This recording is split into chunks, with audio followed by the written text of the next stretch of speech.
Ассалаумағалейкум, біртұтас қазақ елі. Міне осы құбыр бұлай кетіп жатыр. Шығысқа қарай күн шығып тұр, енді қараңыздар. Күн шығып жатыр. Батысым міне Астрахань қаласы міне жақта ғой енді. Мынау енді баяғыда жасаған нелері ғой. Осы Атырау Құрманғазы ауданының арғы жағы жоқ болып тұр ғой енді. Бірақ енді оған да шүкіршілік етеміз. Шүкір кетпесең енді болмайды. Мынау біздің су алатын су біздің ауданға кетеді мынау. Тағы бір тұр ана жерде су мұнарасы. Ол мынау Жапырақ ауылына кетеді, мына Жапырақ ауылы. Енді су жоқ көріп тұрсыздар ғой. Мынау білмеймін мына қайда жаңбырдың суы болар.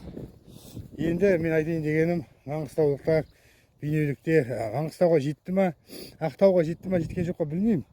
Енді бейнеуліктерге айтайын дегенім, осыдан мына Бейнеуге кетіп жатыр су. Былай шығыста суға кетеді.